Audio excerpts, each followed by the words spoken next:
Don't tell our family business. Don't tell our secrets. Don't tell anybody because then everybody will know. One day, someone is going to stand in your house and they're going to decide whether your life mattered or whether parts of it were trash. The older I get, the more I realize that memories disappear quicker than furniture. Your physical possessions, they're important to you. Right now, they matter. But someone who inherits that, it may not be that important to them. Like clothes, furniture, storage bins, sometimes photograph collections that, things from your childhood that you just, you couldn't let go of. So you've just been holding on to them and they've just been stored away. China, just things that were handed down to you, they may not have as much value on them, not unless you really emphasize that or you leave it to someone. When people are grieving your loss, sometimes they are not in a mental state of mind to actually make decisions about your things. So it's not that they don't love you, it's just that they don't have the capacity to do it. So instead of leaving them things, leave them something in writing.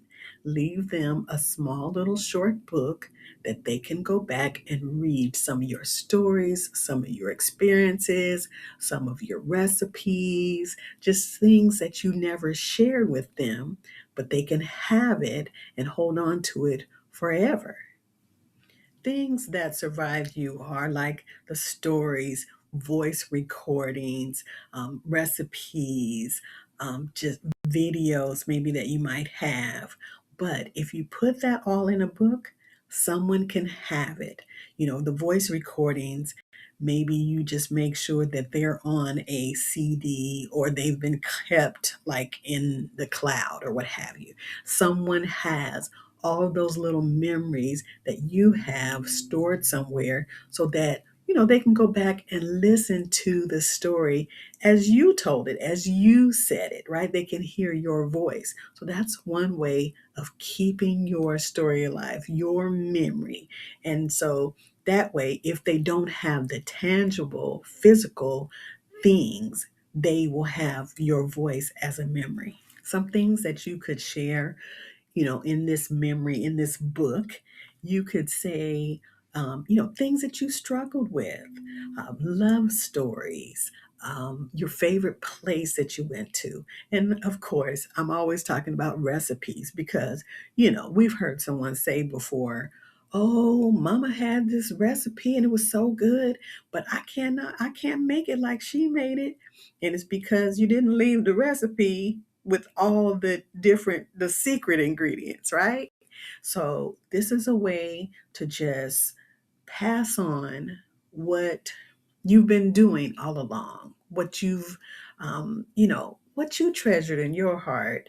You can pass that along to someone. You don't have to hand it off right then and there, but you can leave it for someone to have when you do go. There was a generation of people who were told, don't tell our family business, don't tell our secrets, don't tell anybody because then everybody will know. And some of the things were just like so devastating to the person, they just held on to it. That is a thing that a lot of families do just so they can save face or, just appear to be perfect, when in fact, there's some juice there. So don't be quiet. Don't hold on to those things that may be valuable or they may just help someone in the future generations to come. You never know. Your great great great grandchild may need the story that you had as a child. If your family found one notebook from you, what would it say?